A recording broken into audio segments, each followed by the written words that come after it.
इसमें बताया उद्धार में केवल निमित्त मात्र बन जा। भगवान कृष्ण अर्जुन से कह रहे हैं कि तो पहले से मरे हुए हैं, तो केवल निमित्त बन जा। ऐसे ही मनुष्य मात्र को विवेक और उद्धार की पूरी सामग्री देकर भगवान ने कहा कि तू अपना उद्धार कर ले, अर्थात अपने उद्धार में तू केवल निमित्त बन जा। मेरी कृपा तेरे साथ है। इस मनुष्य शरीर रूपी नौका को पाकर मेरी कृपा रूपी अनुकूल हवा से जो भवसागर को नहीं तरता, अर्थात अपना उद्धार नहीं करता, वह आत्महत्यारा है। वो अपनी आत्मा का स्वयं हत्या करने वाला है। गीता में भगवान ने कहा है कि जो परमात्मा को सब जगह समान रीति से परिपूर्ण देखता है, वह अपनी हत्या नहीं करता। जो भगवान सब में परमात्मा को देखता है, वो अपनी हत्या नहीं करता, इसलिए वह परम गति को प्राप्त होता है। इससे भी यह सिद्ध हुआ कि मनुष्य शरीर प्राप्त होने पर अपना उद्धार करने का अधिकार, सामर्थ्य, समझ आदि पूरी सामग्री मिलती है। ऐसा मूल्य अवसर पाकर भी जो अपना उद्धार नहीं करता, वह अपनी हत्या करता है। संत लोग भी कहते हैं कि अगर कोई हमें ऐसा संत मिल जाए जो तत्व ज्ञानी है, तो उससे हमें लाग लिपट करके अपना काम बनाना चाहिए, और इसी से जन्म मरण मर जाता है। अगर यह जीव मनुष्य शरीर पाकर शास्त्र और भगवान से विरुद्ध न चले तथा मिली हुई सामग्री का ठीक उपयोग करे, तो इसकी मुक्ति स्वतः सिद्ध है। इसमें कोई बाधा लग ही नहीं सकती। मनुष्य के लिए यह खास बात है कि भगवान ने कृपा करके जो सामर्थ्य, समझ आदि सामग्री दी है, उसका मैं दुरुपयोग नहीं करूंगा। यानी भगवान की दी हुई सामग्री अपने पास में जो भी दे रखा है, वो भगवान के सिद्धांत के विरुद्ध नहीं चलूंगा, ऐसा वह अटल निश्चय कर ले और उस निश्चय पर डटा रहे। एक संत उसने पूछी भक्त ने कि मैं जब कोई भी सेवा कार्य करता हूँ या कोई काम करता हूँ, तो मुझे लगता है कि मैं ही कर रहा हूँ, अहम आ जाए ना कि भाई मैं नहीं याद करूँगा, तो उन्होंने कि ठीक है, कोई बात नहीं कि भाई मैं कर रहा हूँ, लेकिन उसको ये कहो कि भगवान आपने जो मुझे दिए, धन दिया है, शरीर दिया, भगवान ही तो दिया है अपन को। पहले अपन धनवान नहीं थे, और जो अच्छे परिवार में अपने को जन्म मिला है, वो भी भगवान की कृपा से ही मिला है। तो उसमें ये कह दो कि भगवान आपने जो मुझे तन मन धन दिया है, उससे मैं सेवा कर रहा हूँ, तो वो नहीं होगा। भाई भगवान को दिया है, रहीमन को है ना श्लोक के देनदार को और है, बांटत है दिन रैन, लोग ब्रह्म हम पे करें ताते नीचे नैन। यहाँ कोई आ जाए प्रसाद धर जाए, मैं बांट दूं, कोई सोचे भाई यही बांट रही है, तो भगवान की दी हुई चीज का मैं भगवान की सेवा में ही करना, ऐसा मैं अटल निश्चय कर ले और इस निश्चय पर डटा रहे।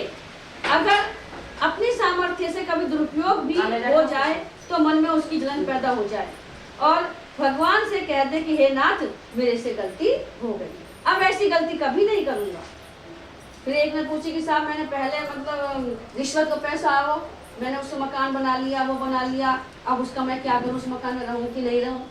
तो उन्होंने जवाब दिया कि भाई मकान अगर पैसा होता, जब तो हम उसको कह देते कि भाई तुम इसको संत सेवा में या धार्मिक कार्य में लगा दो, लेकिन अब तुम्हें मकान में तो तुम छोड़ तो सकते नहीं उसको, और छोड़ भी नहीं सकते, इसलिए रहो। लेकिन अब लो नशे हैं, अब लो नसीहाई, यानी अब तक तो मैंने जो कर ली, अब नहीं करूंगा ऐसी गलती।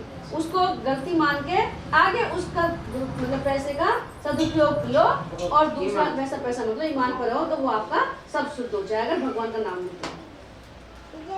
तो हे नाथ, ऐसा बल दो जिससे कभी आपके सिद्धांत से विपरीत न चलूं, तो उसका प्रायश्चित हो जाता है और भगवान से मदद मिलती है कि जो भी सही काम है उसको ही करूं, गलत काम को नहीं करूं। मनुष्य की सामर्थ्य दो तरह से होती है। एक असामर्थ्य यह होती है कि वह कर ही नहीं सकता, एक तो कोई परिस्थिति ऐसे कर ही नहीं सके, जैसे किसी नौकर से कोई मालिक यह कह दे कि तुम इस मकान को उठाकर 1 मील तक ले जाकर रख दो, तो वह यह काम कर ही नहीं सकता क्योंकि उसकी सामर्थ्य नहीं है।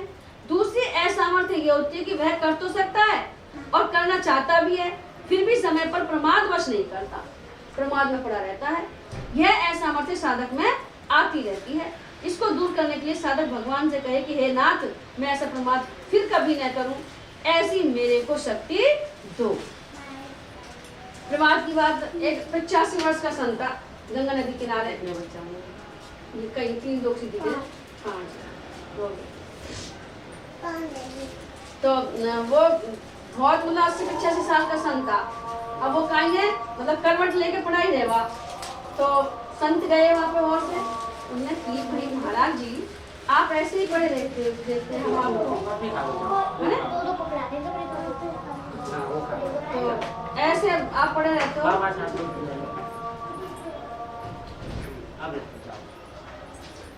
तो आप कभी मंदिर भी नहीं जाते, ले आप कभी मंदिर भी नहीं जाते और कभी हमने आपको पूजा पाठ करते हैं, लेकिन आपको देखकर हमें ऐसा लगता है कि आप प्रमाण में नहीं पड़े, आपका नाम चलता रहता है। तो उन्होंने कि भाई आप मुझसे बैठकर सामने नहीं जाती, तो मैंने ऐसा प्रयास किया है कि मैं लेटे लेटे ही नाम चलता रहता है। नाम जब चलता रहेगा तो कोई बाहरी बात आएगी नहीं, तो सबसे बड़ा यही हमारा नाम पे जोर दिया। तो बहुत से तो प्रमाद के बस पड़ा रहना, अपना हृदय के धड़कन में आना चाहिए, नाम रोम रोम में नाम निकलना चाहिए, रोम रोम से। जब जाके जब ही हो गया, जब जाके वो दिन रात अभ्यास करेंगे। भगवान की ही दी हुई स्वतंत्रता के कारण भगवान ऐसा संकल्प कभी कर ही नहीं सकते कि इस जीव के इतने जन्म होंगे। इतना ही नहीं, चल अचल अनंत जीवों के लिए ही भगवान ऐसा संकल्प नहीं करते कि उनके अनेक जन्म होंगे। हाँ, यह बात जरूर है कि मनुष्य के सिवा दूसरे प्राणियों के पीछे परंपरा से कर्म फलों का तांता लगा हुआ है, जिससे वे बार बार जन्मते और मरते रहते हैं। ऐसी परंपरा में पड़े हुए जीवों में से कोई जीव किसी कारण से मनुष्य शरीर में अथवा किसी अन्य योनि में भी प्रभु के चरणों की शरण हो जाता है, तो भगवान उसके अनंत जन्मों के पापों को नष्ट कर देते हैं। कोटि विप्र बद लागे जाहू, आए शरण तजऊ नहीं ताहू। सन्मुख होई जीव होई जभी, जन्म कोटि अग नासई तभी। मेरे सम्मुख जीव जब भी होगा जब उसके सारे पाप नष्ट हो जाते हैं, जब भी भगवान के सामने अपन जा सके। यहाँ शंका हो सकती है कि जब भगवान सब जीवों को जानते ही हैं, तो फिर जिसको बद्ध जानते हैं बद्ध ही रहेगा और जिसको मुक्त जानते हैं वह मुक्त होगा, क्योंकि भगवान का ज्ञान नित्य है। यह शंका वस्तुतः संसार की सत्ता और महत्ता को लेकर है, हमारी दृष्टि में है। वास्तव भगवान और महात्मा दोनों की ही दृष्टि में संसार नहीं है, प्रत्युत केवल भगवान ही है। अपनी दृष्टि में संसार, तो बाकी महात्मा और संतों की दृष्टि में और भगवान की दृष्टि में संसार नहीं है, बल्कि भगवान ही है, पूरा विराट रूप है, प्रकृति है जो दिखाई दे रहा है। वासुदेव सर्वम। हमने ही अहम के कारण संसार को सत्ता और महत्ता दे रखी है, इसलिए भगवान हमारी भाषा में भूत भविष्य वर्तमान की बात करते हैं। अगर वे हमारी भाषा में नहीं बोलेंगे तो हम समझेंगे कैसे? अगर भगवान हमारी भाषा में नहीं बोलेंगे तो हम समझेंगे कैसे? जैसे हमें अंग्रेजी भाषा सिखाने वाला अगर अंग्रेजी भाषा में ही बोले तो हम अंग्रेजी सीख ही नहीं सकेंगे। भगवान का ज्ञान नित्य है, सब कुछ भगवान के ज्ञान के अंतर्गत है, उनके ज्ञान से बाहर कुछ भी नहीं है। भगवान के ज्ञान में उनके सिवाय कुछ नहीं है। जीव ने ही अहम के कारण जगत को धारण कर रखा है, अतः बंधन और मोक्ष जीव के ही बनाए हुए हैं, भगवान ने नहीं बनाए। अपन जिससे बन जाते हैं वो बंधन हो गया, अपने छोड़ दिए सब तो मुक्त हो गया। तत्व से न बंधन है न मोक्ष है, किंतु केवल परमात्मा ही है। न निरोधो न चौतिर प्रतिन बद्धो न च साधक है, न मोक्ष न वे मुक्त इत्येषा परमार्थ है। आत्मोपनिषद का ये है। न प्रलय है, न उत्पत्ति है, न बद्ध है और न साधक है, न मोक्ष है न मुक्त है। यही परमार्थता अर्थात वास्तविक तत्व है।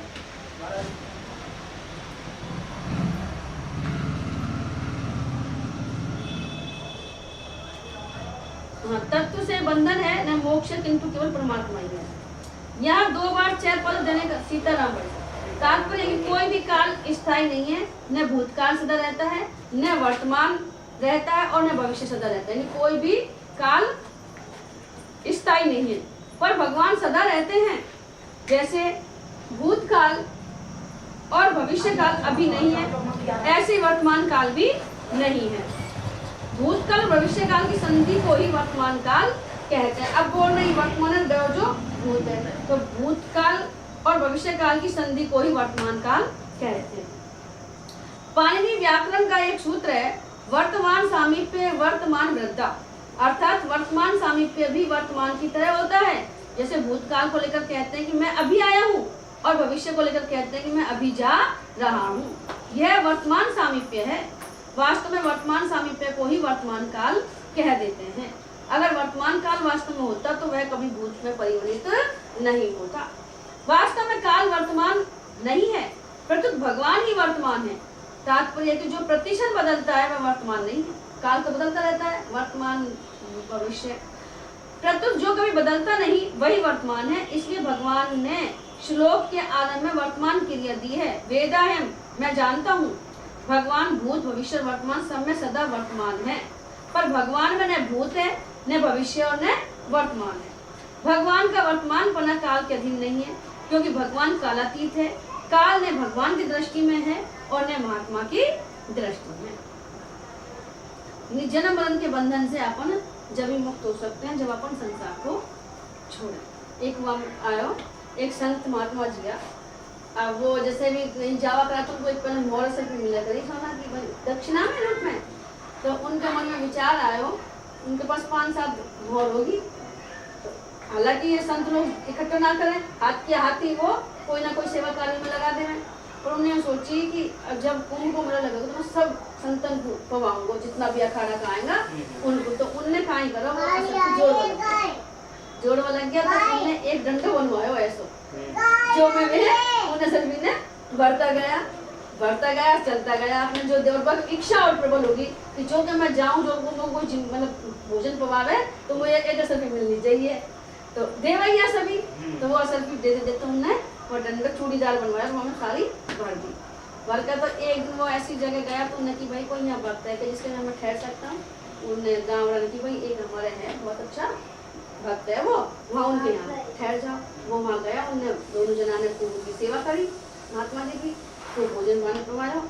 वह सेठ की जो निगाह डंडा पर गई कि चूड़ीदार डंडा कसम का चक्कर कर दिया। अब उनको तो भोजन अच्छे पवा गए, पैर वैर दाब के महात्मा जी तो सो गया। और वो सेठ और सेठा नहीं ठीक डंडा पे नजर, उनने सेठा नहीं सोची कि भाई तुम्हारा डंडा ले क्या देखा, तो उन्होंने सुना तुम वहां काय करो सारा वो मोर निकाल ली और उन्होंने ये भी कंकड़ के बराबर ले गया और वो कंकड़ भर दिया बंद करके धर दियो। अब महाराज तो मैं सीधा तो पोती नाम भी खाएगा ना, तो सुबह उठा आपने अपना नहा धो अपना डंडो ले लो चल दिया। अब आगे सब प्रयाग में संतन जो कह रहा है जो भी अखड़ा कर भाई देखो मेहनता जो कि तुम ऐसा करो सबको भोजन की व्यवस्था करो, क्योंकि महाराज पैसे तो मैं दूंगा, तुम चिंता मत करो, पैसे मैं दूंगा मत करो सारी व्यवस्था तुम अखाड़े को सबको जिमाएंगे, सबको नौता दे दो सब संतों को महात्माओं को। तो जो वहाँ का कार्य करता उन्हें सब गुजाओ नौता दे दियो और अपने चालू कर दी बट्टी भोजन। उनकी महाराज पैसा तो दो, उनकी मैं दे दूंगा, सबका चुकता हिसाब कर दूंगा, आप तो करवाए जाओ काम है। अब जैसे तुम कह रहे तो विश्वास तो रह है भाई संत की बाणी तो सही है, झूठ थोड़ी बोलेगा संत। तो उन्होंने खूब सारी व्यवस्था कर दी। फिर बाद में उन्होंने की महाराज अब हाथ ऊपर कर दिया है, अब हमारे पास नहीं है, अब तो तुम दो जब भी हो इतना सारी व्यवस्था, खा तक कोई सुधार दे, खा तक कोई दक्षिणा भी देनी है सुबह संतों को, इतना सारा भोजन भी बनवाया तो पैसे तो ना देने पड़े।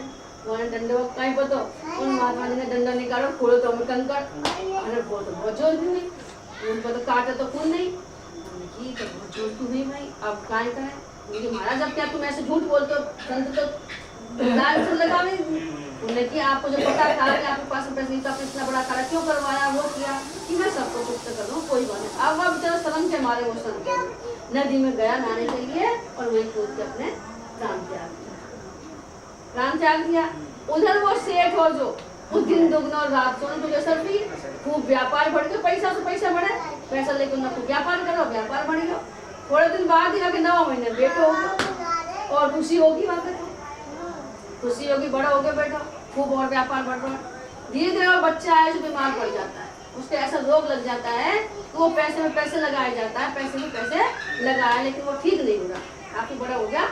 अब जाके जब वह सब इलाज करा लिया तो उनकी वजह से थोड़ा दिन कोई मेहमान तो बात ने की बाप से मेरी अंतिम इच्छा है, वह बेटा ने की कि ऐसा करो मुझे तुम प्रयाग ले चलो और वहाँ संतों का भंडारा करो। और वो ही संत थे वो बेटा माता जी, तो मेरी इच्छा है कि तुम संतों का भंडारा करो वहाँ पे, तो हो सकता है मैं ठीक हो जाऊँ, इस इच्छा को पूरी कर।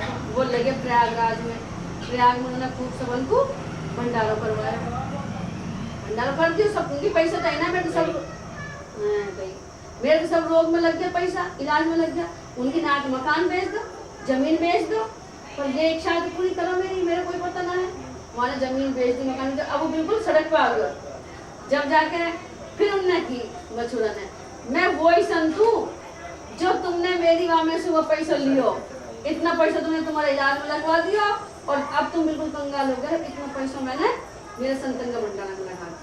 तो यहाँ के जन्म मरण है जो अपनो लेन देन को हिसाब ऋणानुबंध, कोई को लेनो कोई को देना लगा रहता है। और ये है और जिसके हिसाब हो जाएगा ना वो खिलाना पड़े, और कोई सेवा लिए तो सेवा देनी पड़े। अब ये हो सके पहले कोई कर दे पीछे अपन ले ले, जैसे अब मैं कोई कर दी तो कोई मेरी कर दिया तो वो, और जिस दिन अपना हिसाब होता है उसी दिन देगा चुपता हिसाब हुआ और अपना यहाँ से चला किधर गई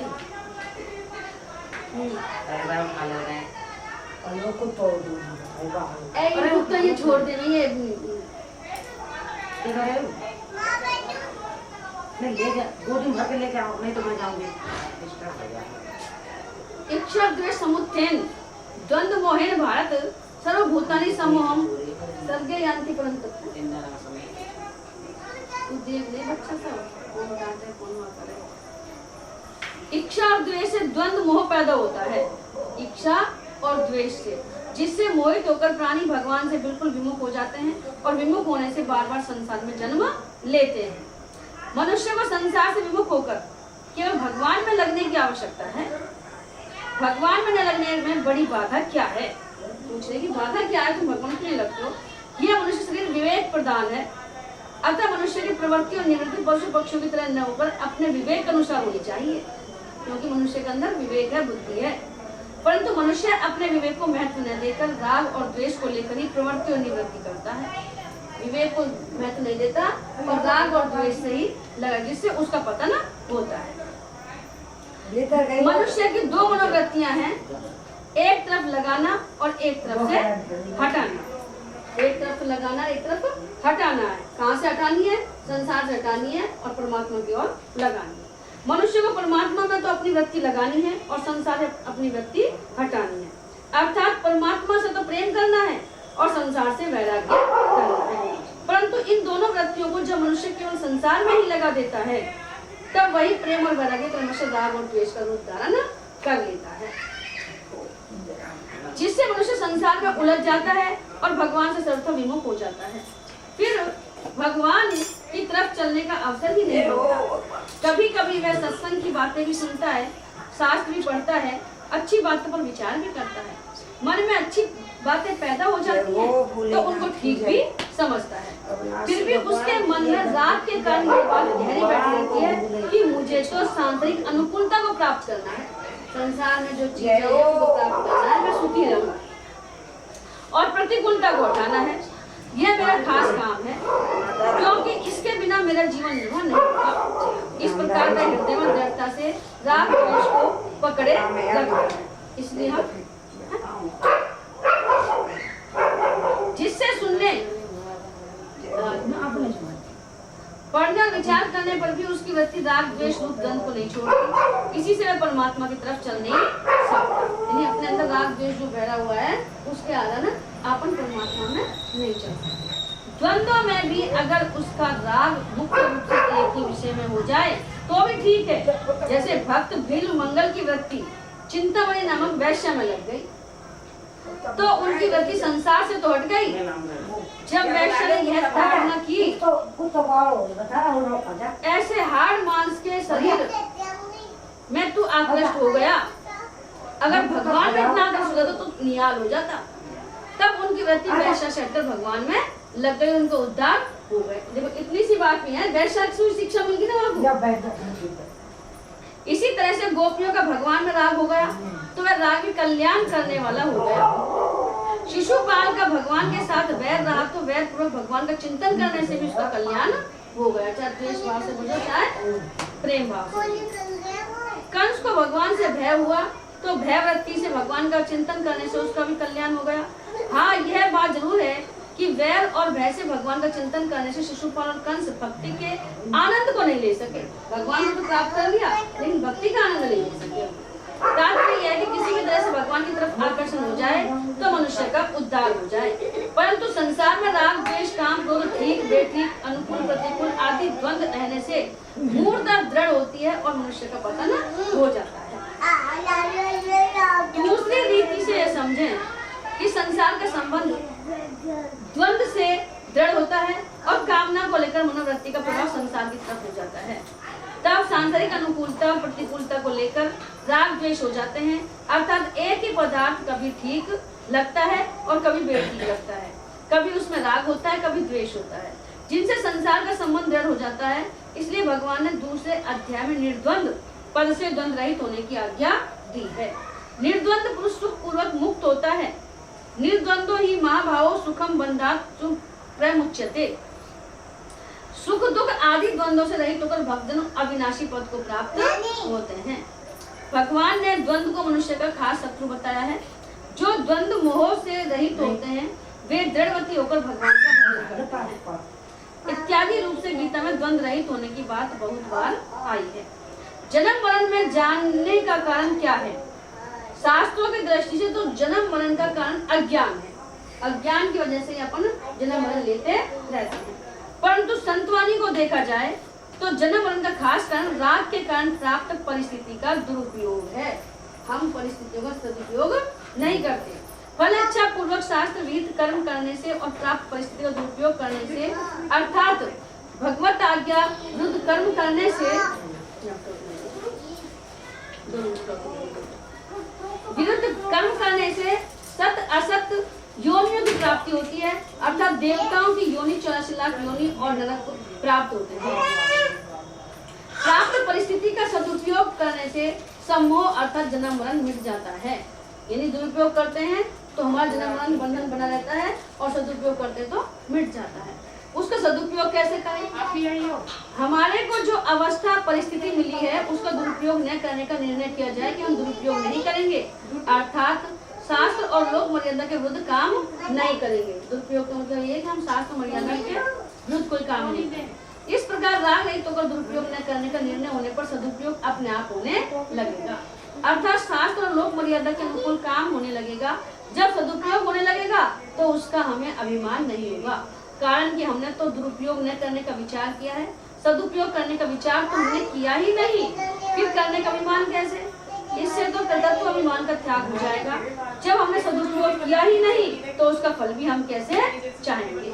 क्योंकि सदुपयोग तो हुआ है, किया नहीं।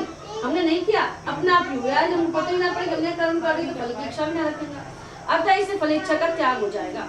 कहते तो अभिमान और फल इच्छा का त्याग होने से अर्थात बंधन का अभाव होने से मुक्ति स्वतः सिद्ध है। बंधन नहीं होगा तो मुक्ति स्वतः सिद्ध है। प्राय साधकों में यह बात गहराई से बैठी हुई है कि साधन भजन जप ध्यान आदि करने का विभाग अलग है और सांसारिक काम धंधा करने का विभाग अलग है। दो विभाग है, यानी अपन सांसारिक काम करें संसार में करते हैं और भगवान का भजन आंख मीच कर 10-5 मिनट वो अलग है। जबकि इसमें संतों ने बताया है कि एक ही है दोनों। और जो हम सांसारिक कार्य करें उनको भी भगवत अर्पण करके करें तो वो भी हमारा भगवान का भजन ही बन जाए। जो हमारा कर्तव्य उद्देश्य है उसको भी, जैसे दुकानदार जो ग्राहक को भगवान माने ना कि वही भगवान है। इन दो विभागों के कारण साधक भजन ध्यान आदि को तो बढ़ावा देते हैं, पर सांसारिक काम धंधा करते हुए राग द्वेष काम क्रोध आदि का ध्यान नहीं देते। प्रत्युत ऐसी जड़ भावना बना लेते हैं कि काम धंधा करते हुए तो राग द्वेष होते ही हैं, ये मिटने वाले थोड़े ही हैं। इस भावना को से बड़ा भारी अनर्थ ये होता है। वही कहना काम धंधा करने थोड़े मतलब राग द्वेष हो गई है तो इससे अनर्थ होता है। साधक के राग द्वेष बने रहते हैं जिससे उसके साधन में जल्दी उन्नति नहीं होती। वास्तव में साधक चाहे पारिमार्थिक कार्य करे चाहे सांसारिक कार्य करे उसके अंतर्गत में राग द्वेष नहीं रहने चाहिए। पारिमार्थिक भाव में भेद नहीं होना चाहिए, अर्थात पारिमार्थिक और सांसारिक दोनों क्रियाएं करते समय साधक का भाव एक ही रहना चाहिए। मैं साधक हूँ और मुझे भगवत प्राप्ति करनी है, इस प्रकार क्रिया भेद तो रहेगा ही और रहना भी चाहिए, पर भाव भेद नहीं रहेगा। भाव भेद नहीं रहेगा। भाव भेद न रहने से अर्थात एक भगवत प्राप्ति का ही भाव रहने से पारिमार्थिक और सांसारिक दोनों क्रियाएं साधन बन जाएंगे। अगर सांसारिक क्रिया में भी अपना भगवत भाव है तो वो क्रियाएं कैसी बन जाएंगी? सांसारिक नहीं रहेंगी, वो भगवत संबंधी बन जाएंगी। यद्यपि संसार बंधन का मूल कारण अज्ञान है, क्योंकि हमें ये ज्ञान नहीं है, तथापि अज्ञान के अपेक्षा में मनुष्य राग द्वेष का द्वंद्व से संसार में ज्यादा फंसता है। किसी देश काल वस्तु व्यक्ति परिस्थिति आदि को अपने सुख दुख का कारण मानने से राग द्वेष पैदा होते हैं। जिसको अपने सुख का कारण मानते हैं उसमें राग होता है और जिसको अपना दुख का कारण मानते हैं उसमें द्वेष होता है। शत्रु मित्र कौन है? जो मेरे कार्य में आप सांसारिक भाव में कि जो मेरे कार्य में सहायक हो रहा है वो तो मित्र हो गया, और जो मेरे कार्य में टांग अड़ा रहा है वो तो शत्रु हो गया। तो राग द्वेष उन्हीं से तो होए, जिसको अपने दुख का कारण मानते उसे द्वेष हो जाता है। राग द्वेष मिटने पर मनुष्य सुख पूर्वक संसार बंधन से मुक्त हो जाता है। निर्द्वंद्व ही महाभावो सुखम बंधन प्रमुच्यते। पहले 13वें श्लोक में भी भगवान कह चुके हैं कि तीनों गुणों से मोहित प्राणी मेरे को नहीं जानता। ऐसे मोहित प्राणी ने संसार को जानते हैं और न भगवान को। संसार में रचे पचे रहकर मनुष्य संसार को नहीं जान सकता। जो संसार में घुल मिल गए हो वो संसार को नहीं जान सकता, और भगवान से अलग रहकर मनुष्य भगवान को नहीं जान सकता। वास्तव में संसार का ज्ञान संसार से अलग होने पर और भगवान का ज्ञान भगवान से अभिन्न होने पर ही होता है। संसार नहीं है, यही संसार का ज्ञान है। वास्तव में जो है ही नहीं, रहता ही नहीं, उसका ज्ञान कैसा? संसार है ऐसा मानना ही अज्ञान है।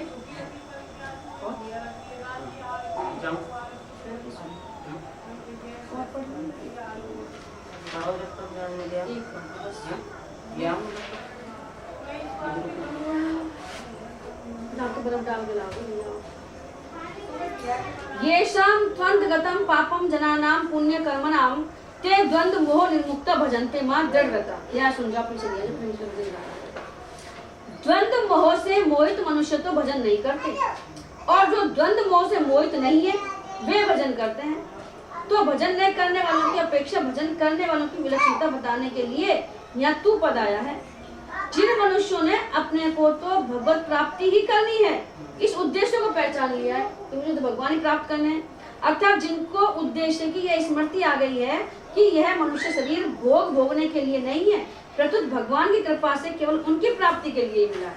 मनुष्य शरीर जो भगवान ने दिया है हमको कृपा करके, वो केवल ऐशो आराम के लिए नहीं है बल्कि भगवान प्राप्ति के लिए है। ऐसा जिनका दृढ़ निश्चय हो गया है वे मनुष्य ही पुण्य कर्मा है, वो ही अच्छे कार्य करते हैं। तात्पर्य यह हुआ कि अपने एक निश्चय से जो शुद्धि होती है, पवित्रता आती है, वह यज्ञ दान तप आदि क्रियाओं से नहीं आती। भाव है ना, अगर भाव शुद्ध हो गया तब नहीं है जब तप ज्ञान कुछ भी करने की जरूरत नहीं है। कारण कि हमें तो एक भगवान की तरफ ही चलना है, यह निश्चय स्वयं में होता है, और यज्ञ दान आदि क्रियाएं बाहर से होती है। मन में विचार जो कर लेंगे, अच्छे विचार होंगे तो हमें बाहरी क्रिया करने की कोई आवश्यकता। मैंने बताया कि बाहरी क्रिया जो संत केवल पड़े रहते थे, बाहरी क्रिया कुछ नहीं करते, लेकिन उनके मन में हर समय नाम जप चलता रहता है। अंतगतम पापम कहने का भाव यह है कि जब यह निश्चय हो गया कि मेरे को तो केवल भगवान की तरफ चलना है, तो इस निश्चय से भगवान की सम्मुखता होने से विमुक्ता चली गई, जिससे पापों की जड़ ही कट गई। क्योंकि भगवान से विमुक्ता ही पापों का खास कारण है। जब हम भगवान से विमुख होते हैं, भगवान को नहीं पहचानते, तभी हम गलत कार्य करते रहते हैं। संतों ने कहा है कि डेढ़ ही पाप है और डेढ़ ही पुण्य है। भगवान से विमुख होना पूरा पाप है और दुर्गुण दुराचरणों में लगना आधा पाप है। भगवान की तरफ अपन झांकी नहीं रहे और दुर्गुण दुराचरणों में लगना तो 1.5 हो गया। ऐसे भगवान के सम्मुख होना पूरा पुण्य है और सद्गुण सदाचारों में लगना आधा पुण्य है। सद्गुण सदाचार आए चले, लेकिन भगवान की ओर लग जाए तो अपना आप ही आएगा फिर सद्गुण सदाचार। तात्पर्य यह हो कि जब मनुष्य भगवान के सर्वथा शरण हो जाता है तब उसके पापों का अंत हो जाता है। दूसरा भाव यह है कि जिनका लक्ष्य केवल भगवान है वे पुण्य कर्मा है, क्योंकि भगवान का लक्ष्य होने पर सब पाप नष्ट हो जाते हैं। भगवान का लक्ष्य होने पर पुराने किसी संस्कार से पाप हो भी जाएगा तो वह भी रहेगा नहीं, क्योंकि हृदय में विराजमान भगवान उस पाप को नष्ट कर देते हैं। भगवान को मुड़ गए और कोई गलत काम भी हो गया तो भगवान उसको फिर रहने नहीं देंगे, वो नष्ट कर देंगे। तीसरा भाव यह है कि मनुष्य सच्चे हृदय से दृढ़ निश्चय कर ले कि अब आगे मैं कभी पाप नहीं करूंगा, तो उसके पाप नहीं होते। पहले अपने पाप कर लिया और आगे अपने दृढ़ निश्चय कर ले कि अब मैं ऐसी गलती कभी नहीं करूंगा, तो पहले के पाप भी नष्ट हो जाएंगे। पुण्य कर्मा लोग द्वंद्व रूप से मोह से रहित होकर और दृढ़वती होकर भगवान का भजन करते हैं। द्वंद्व कई तरह का होता है। पहला है भगवान में लगे या संसार में लगे। द्वंद्व चल रहे हैं कि भगवान को माने कि घर का काम धंधा न करें, क्योंकि परलोक के लिए भगवान का भजन आवश्यक है और इन्हीं लोक के संसार का काम आवश्यक है। इतनी अच्छी बात की है द्वंद्व। दूसरा है वैष्णव, शैव, शाक्त, गणपत और सौर। इन संप्रदाय में किस संप्रदाय में चले और किस संप्रदाय में नहीं चले। फलाना गुरु जी ऐसा करो, फलाना वैसा करो, तो हम कौन से गुरु बनाए या कौन से संप्रदाय में जाएं, ये द्वंद्व चलता है। तीसरा परमात्मा के स्वरूप के विषय में द्वैत, अद्वैत, विशिष्टाद्वैत, शुद्धाद्वैत, अचिंत्य, भेदा भेद आदि कई तरह के सिद्धांत हैं। कोई दो मान रहा है, कोई एक ही मान रहा है, कोई विशिष्टाद्वैत मान रहा है। इनमें से किस सिद्धांत को स्वीकार करें और किस सिद्धांत को स्वीकार नहीं करें? दृढ़ निश्चय मतलब किसकी ओर जाएं? परमात्मा की प्राप्ति के भक्ति योग, ज्ञान योग, कर्म योग, ध्यान योग, हठ योग, लय योग, मंत्र योग आदि कई मार्ग हैं। उनमें से किस मार्ग पर चलें और किस मार्ग पर ना चलें? अगला, संसार में होने वाले अनुकूल, प्रतिकूल, हर्ष, शोक, ठीक, बेठीक, सुख, दुख, राग, द्वेष आदि सभी द्वंद्व हैं। उपयुक्त सभी पारमार्थिक और सांसारिक द्वंद्व रूप मोह से मुक्त हुए मनुष्य दृढ़व्रती होकर भगवान का भजन करते हैं। मनुष्य का एक ही पारिमार्थिक उद्देश्य हो जाए तो पारिमार्थिक और सांसारिक सभी द्वंद्व मिट जाते हैं। पारिमार्थिक उद्देश्य वाले साधक अपनी अपनी रुचि, योग्यता और श्रद्धा विश्वास के अनुसार अपने अपने इष्ट को सगुण माने, साकार माने, निर्गुण माने, निराकार माने, द्विभुज माने, चतुर्भुज माने अथवा सहस्त्रभुज आदि कैसे ही माने, पर संसार की विमुक्ता में और परमात्मा की सम्मुखता में वे सभी एक हैं। कैसा भी मान ले चाहे। उपासना की पद्धतियां भिन्न भिन्न होने पर भी लक्ष्य सबका एक होने से कोई भी पद्धति छोटी बड़ी नहीं है। जैसे गंगा जी घाट 4 है, कोई कोई सा घाट से जाना, कोई कोई घाट से, पर लक्ष्य सब एक ही गंगा जी में जाना। जिस साधक का जिस पद्धति में श्रद्धा विश्वास होता है उसके लिए वही पद्धति श्रेष्ठ होती है और उसको उसी पद्धति का ही अनुसरण करना चाहिए। परंतु दूसरों की पद्धति या निष्ठा की निंदा करना उसके 2 नंबर का मानना दोष है। जब तक यह साधक विषय द्वंद्व रहता है और साधक में अपने पक्ष का आग्रह और दूसरों का निरादर रहता है, तब तक साधक को भगवान के समग्र रूप का अनुभव नहीं होता। इसलिए आदर तो सब पद्धतियों और निष्ठाओं को करे, पर अनुसरण अपनी पद्धति और निष्ठा का ही करे, तो इससे साधन विषय का द्वंद्व मिट जाता है। जब हमारा मतलब गुरुदेव बताएं कि जब तुम पहले कोई भी गुरु बनाओ या किसी भी संत मत में जाते हो तो पहले देखो, परखो, और जब बिल्कुल दृढ़ निश्चय हो जाए जब गुरु बनाओ। नहीं तो फिर क्या है, अपनी आस्था जो डगमगा जावे, भाई मैंने बना लिया, फिर तुम्हारा चलेगी में तुम्हारे संग, तुम्हारे सत्संग में तुम्हारे गुरु अजवाए हैं तो अपन हमारे गाँव जगह हमारा नीचा है, ये ऊंचा है, या वो ऐसे बताएं, ये ऐसे बताएं, तो जब तक दृढ़ निश्चय नहीं हो जाए जब तक गुरु भी नहीं बनाना चाहिए। तो हम ये बताया कि चाहे जाओ तो सब में, लेकिन अपने में दृढ़ निश्चय रखो, तब तक साधक को भगवान के समग्र का अनुभव नहीं होता। इसलिए आदर तो सब पद्धतियों और निष्ठाओं को करें, पर अनुसरण अपनी पद्धति और निष्ठा करें, तो इससे साधन विषय द्वंद्व मिट जाता है। हाँ गई जो मनुष्य मात्र की प्रकृति होती है, ऐसा एक स्वभाव होता है कि जब वह पारिमार्थिक बातें सुनाता है तब वह ये समझता है कि साधन करके अपना कल्याण करना है, क्योंकि मनुष्य जन्म की सफलता इसी में है। परंतु जब वह व्यवहार में आता है तब वह ऐसा सोचता है कि साधन भजन से क्या होगा, सांसारिक काम तो करना पड़ेगा, क्योंकि संसार में बैठे हैं, चीज वस्तु की आवश्यकता पड़ती है और इसके बिना काम कैसे चलेगा। अतः संसार का काम मुख्य रहेगा ही और भजन स्मरण का नित्य नियम तो समय पर लेना है, क्योंकि सांसारिक काम की जितनी आवश्यकता है उतनी भजन स्मरण नित्य नियम की नहीं। ऐसी धारणा रखकर भगवान में लगे हुए मनुष्य बहुत हैं। भगवान की तरफ चलने वालों में भी जिन्होंने एक निश्चय कर लिया है कि मेरे को तो अपना कल्याण करना है, सांसारिक लाभ हानि कुछ भी हो जाए इसकी कोई परवाह नहीं है, कारण की सांसारिक जितनी भी सिद्धि है वह आंख मिचते ही कुछ नहीं है, और इन सांसारिक वस्तुओं को प्राप्त करने से कितने दिन तक हमारा काम चलेगा। ऐसा विचार करके जो एक भगवान की तरफ ही लग जाते हैं और सांसारिक आदर निरादर आदि की तरफ ध्यान नहीं देते, ऐसे मनुष्य ही द्वंद्व मुंह से छूटे हुए हैं। दृढ़ता कहने का तात्पर्य कि हमें तो केवल परमात्मा की तरफ ही चलना है, हमारा और कोई लक्ष्य है ही नहीं। वह परमात्मा द्वैत है कि अद्वैत है, शुद्ध द्वैत है कि विशिष्ट द्वैत है, सगुण है कि निर्गुण है, द्विभुज है कि चतुर्भुज है, इससे हमें कोई मतलब नहीं। वह हमारे लिए कैसा भी परिस्थिति भेजे, हमें कहीं भी रखे और कैसे भी रखे, इसमें भी हमें कोई मतलब नहीं। जो कोई ईश्वर प्रचंड वेग से दौड़ते हुए अत्यंत बलवान काल रूपी सांप से भयभीत होकर शरण में आए हुए की रक्षा करता है और जैसे भयभीत होकर मृत्यु भी दौड़ रही है, उसी की मैं शरण ग्रहण करता हूँ। इससे भी हमें कोई मतलब नहीं, बस हमें तो केवल परमात्मा की तरफ चलना है। ऐसे निश्चय से वे दृढ़वती हो जाएं। परमात्मा की तरफ चलने वालों के सामने 3 बातें आती हैं, परमात्मा कैसे है, जीव कैसा है और जगत कैसा है। तो उनके हृदय में इनका सीधा उत्तर यह होता है कि परमात्मा है, वे कहाँ रहते हैं, क्या करते हैं आदि से हमें कोई मतलब नहीं, हमें तो परमात्मा से मतलब है। जीव क्या है, उसका कैसे स्वरूप है, वह कहाँ रहता है, इससे हमें कोई मतलब नहीं, हमें तो इतना ही पर्याप्त है कि मैं हूँ। जगत कैसा है, ठीक है कि बेठीक है, हमें इससे कोई मतलब नहीं, हमें तो इतना ही समझना पड़ है कि जगत त्याज्य है और हमें इसका त्याग करना है। तात्पर्य यह हुआ कि परमात्मा की तरफ चलना है, संसार को छोड़ना है और हमें चलना है, अर्थात हमें संसार से मुक्त होकर परमात्मा के सम्मुख होना है। यही संपूर्ण दर्शनों का सार है और यही दृढ़व्रती होना है। दृढ़व्रती होने से उनके द्वंद्व नष्ट हो जाते हैं, क्योंकि एक निश्चय न होने से ही द्वंद्व रहते हैं। दूसरा भाव है कि उनको न तो निर्गुण का ज्ञान है और न उनको सगुण के दर्शन हुए, किंतु उनकी मान्यता में संसार निरंतर नष्ट हो रहा है, निरंतर अभाव में जा रहा है और सब देश काल वस्तु व्यक्ति आदि में भाव रूप से एक परमात्मा ही है। ऐसा मानकर वे दृढ़व्रती होकर भजन करते हैं। जैसे पतिव्रता स्त्री पति के परायण रहती है, ऐसी भगवान के परायण रहना ही उनका भजन है। विशेष बात यह है कि शास्त्रों में, संत वाणी में, गीता में भी यही बात आती है कि पापी मनुष्य भगवान में प्राय नहीं लग पाते, पर यह एक स्वाभाविक सामान्य नियम है। वास्तव में कितने ही पाप क्यों न हो, वे भगवान से विमुख कर ही नहीं सकते, क्योंकि जीव साक्षात भगवान का अंश है। अतः उसकी शुद्धि पापों से आच्छादित भले ही हो जाए, पर मिट नहीं सकती। इसलिए दुराचारी भी दुराचार छोड़कर भगवान के भजन में लग जाए तो वह बहुत जल्दी धर्मात्मा हो जाता है। क्षिप्रम भक्ति धर्मात्मा। अन्य योनियों में पाप नष्ट होने पर भी स्वभाव सुधर जाए, यह नियम नहीं है। जैसे 84 लाख योनियां और नरक भोगते हुए पाप तो नष्ट हो जाते हैं, पर स्वभाव नहीं सुधरता। परंतु मनुष्य योनि में पाप रहने पर भी साधक का स्वभाव सुधर सकता है।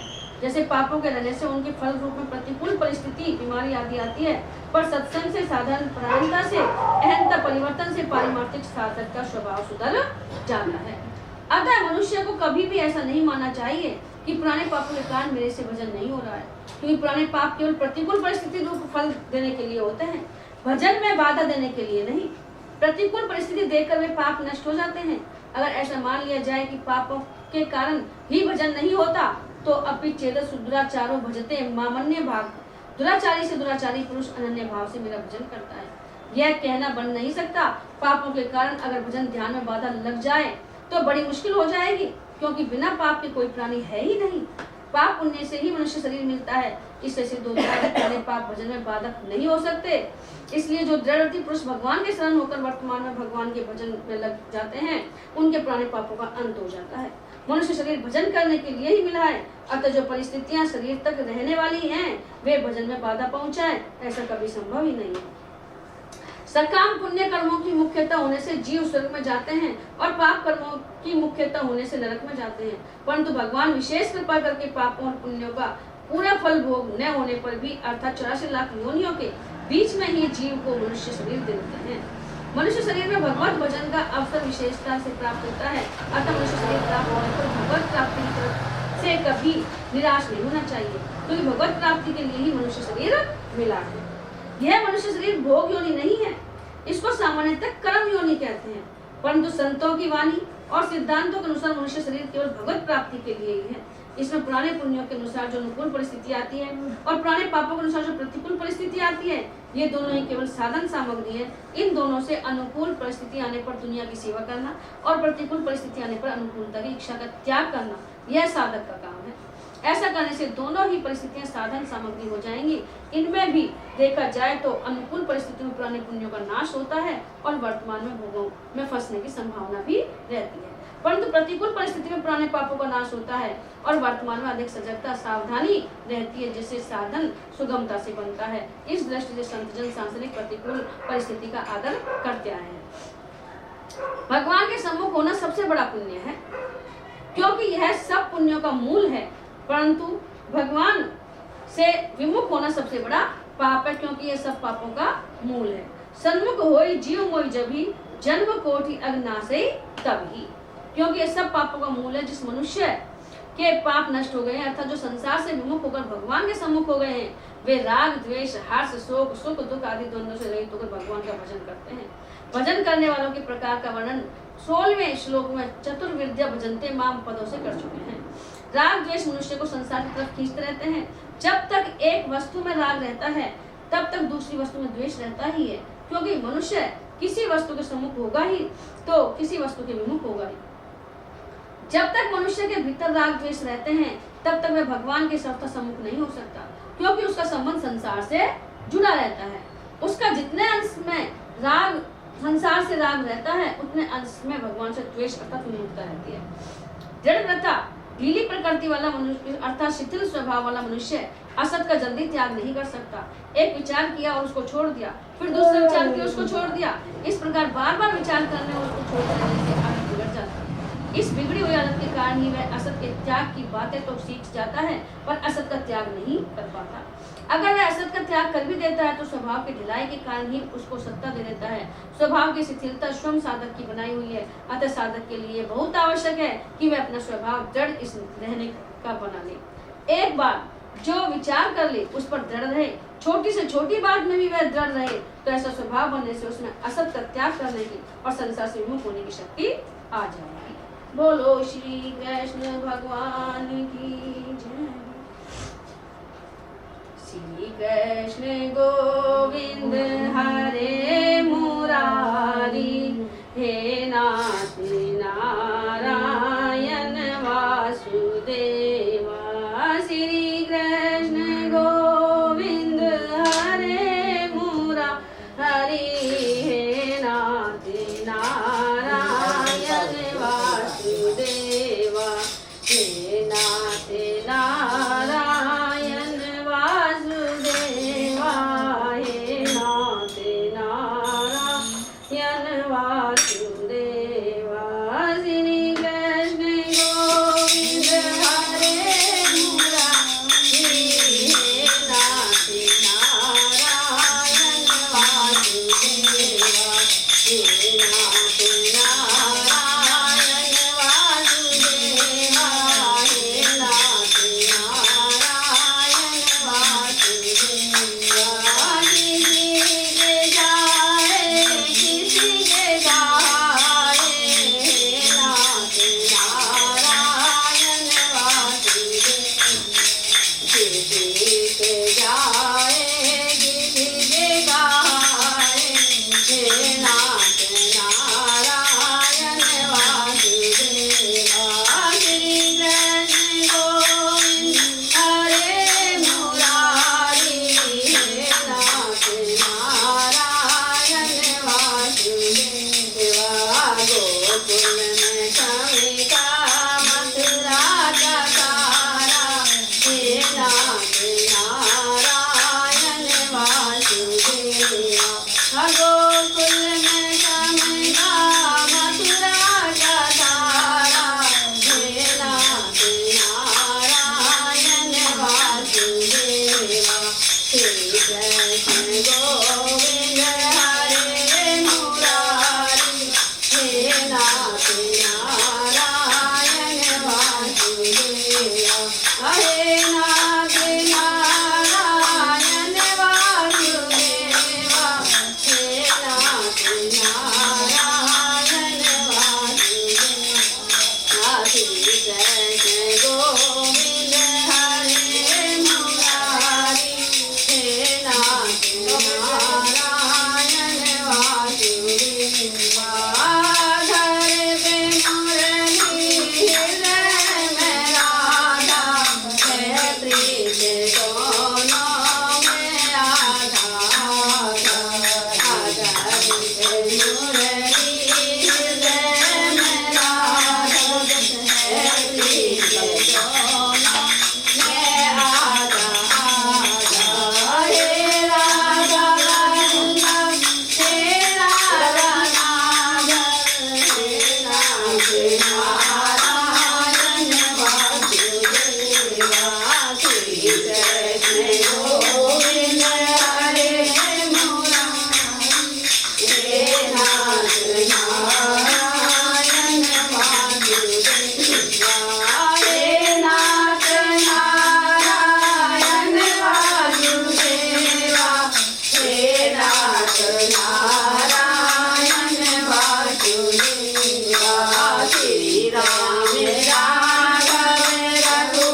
दया में आप जैसा कौन शुभ चिंतक हमारा है। कृपालु आप जैसा कौन हित चिंतक हमारा है। तुम्हारे दीन दासों को तुम्हारा ही सहारा है। तुम्हारे दीन दासों को तुम्हारा ही सहारा। ओम राम जय राम जय जय राम श्री राम जय राम जय जय राम। ओम राम जय राम जय जय राम श्री राम जय राम जय जय राम। ओम राम जय राम जय जय राम श्री राम जय राम जय जय राम श्री राम जय राम जय जय राम श्री राम जय राम जय जय राम। जय हो मेरे ओम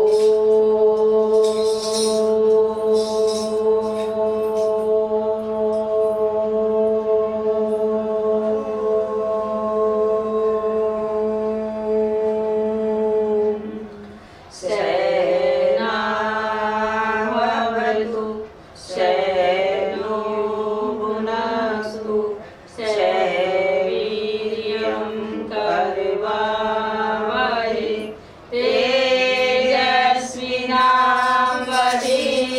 तेजस्विनावधीतमस्तु मा विद्विषावहै। ओम शांति शांति शांति।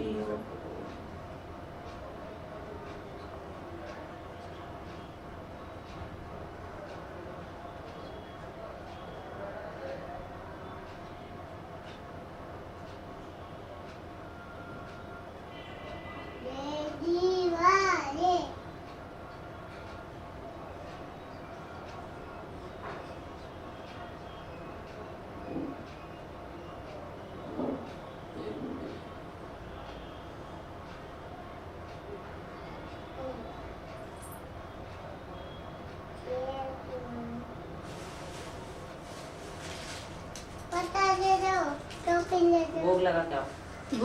हमारा हाथ जोड़ के आओ। शाबाश, हाथ जोड़ लो भगवान, जीव लो।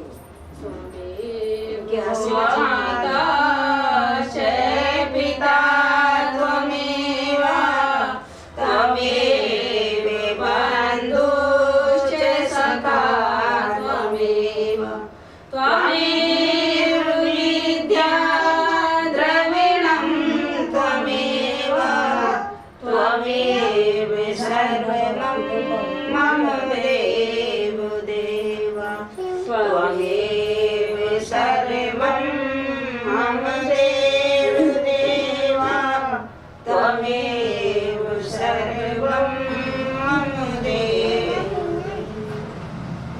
दान मोह दीजिए गुरुदेवन के देव, और कछु नहीं चाहिए निस दिन तुमरी से। बार बार वर मांगूं हरस देओ श्री रंग, पद सरोज अन पायनी भगत सदा सतसंग। सियावर राम जय जय राम, मेरे प्रभु राम।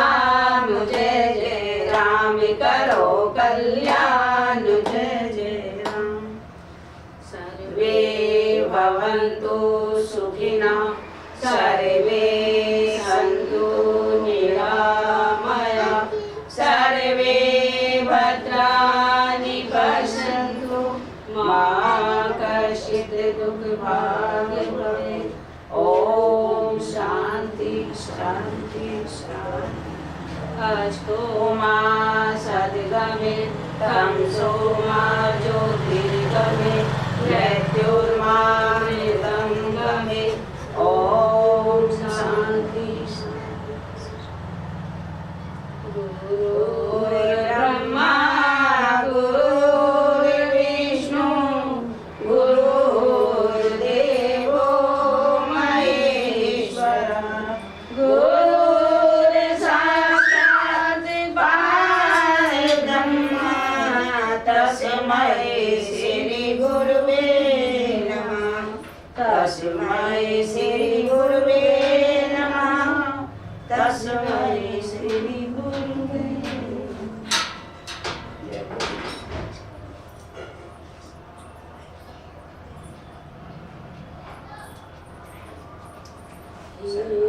बेटी गीत बोलो, गीत बोलो।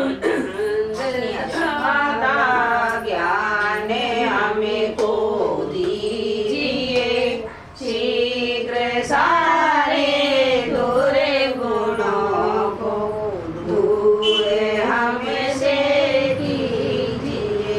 लीजिए हमें को शरण में हमें सदाचारी बने ब्रह्मचारी धर्म रक्षक वीर व्रतधारी प्रेम से हमें गुरुजनों की नित्य सेवा करें। सत्य बोले झूठ त्यागे वीर आपस में करे। निंदा किसी की हम किसी से भूल कर भी ना करें। दिव्य जीवन हो हमारा यश तेरा गाया करें। हे प्रभु आनंद दाता ज्ञान हमको दीजिए। शीघ्र सारे दूर गुणों को दूर हमसे कीजिए। हमारी राम जी से राम राम कहियो जी हनुमान। हमारी राम जी से राम राम कहियो जी हनुमान। कहियो जी हनुमान कहियो जी हनुमान। हमारी राम जी से राम राम कहियो जी हनुमान। हमारी सिया माँ से राम राम कहियो जी हनुमान। हमारी आपको भी राम राम लीजो जी हनुमान। हमारी राम को भी राम राम कहियो। बोलो बजरंग बली। भक्त को तो घंटा चुराने के मन में लग रही। शिव जी बोले कि मेरे तो समर्पण कर दियो। अब लाली के तो जूस पीने के मन में लग रही है। कोई भक्ति करे तो करे, करो तो करो।